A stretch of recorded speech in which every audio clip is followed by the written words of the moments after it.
thanks so much for being here. Does anything, legally speaking, preclude ICE from entering houses of worship and removing those individuals? Hi, yes, thank you so much for having me on your show.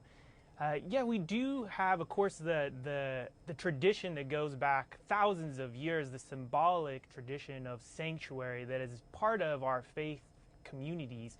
But then, of course, there is the Immigration Customs Enforcement memo called sensitive locations. And this memo says that ICE should not be doing immigration enforcement actions in houses of worship, schools, or hospitals. Now, we don't see that. We have seen ICE actually encroaching on that space, but so far the houses of worship have remained protected, and we expect that that will continue so in these oncoming raids. I want to ask a very broad and generic question. In your mind, should anyone who is here illegally ever be deported? Well, you know, we always have to circle back to our faith values, right? Which is that every human has inherent dignity and that we are called to love our neighbor and to welcome the immigrant in our midst. And so it really isn't our decision. Our role is to welcome all people. And that's what we're trying to do. And we are, and because of that, we do, of course, stand against deportations. And part of our prophetic tradition is to stand up to these unjust laws that are tearing communities and tearing families apart. But Reverend, that is synonymous then with open borders. I mean, why have differentiation of any kind between countries?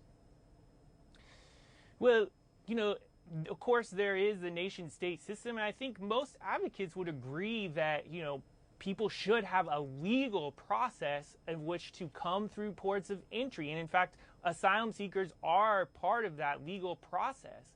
But the problem that we have is there is no way for most of the immigrants that have come there essentially is no line. People say get in the back of the line, but there is no line, especially for low-skilled labor, where our economy is pulling in people all the time for whatever part of, like, construction jobs, restaurant jobs.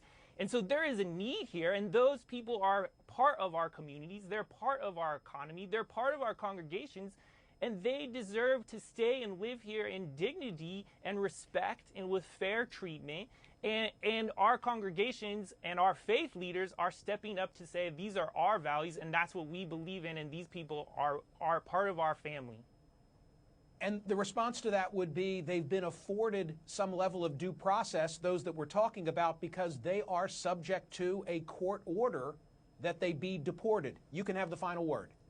Well, in the case of these raids, we understand that a lot of these Central American asylum seekers actually haven't had the chance to go to court because they didn't get their notice to appear, because many times they don't have the correct address. And even so, there is an appeal process these people have. That a lot of the people that are probably on this list haven't had access to legal services. And more than 90% of the people that have a lawyer are showing up to the courts. And we need to support that due process, and we need to support the way in which faith communities and the way in which all our country is set upon due process, constitutional rights. And we will continue to fight to keep families together in everything that we do. Thank you so much for being here.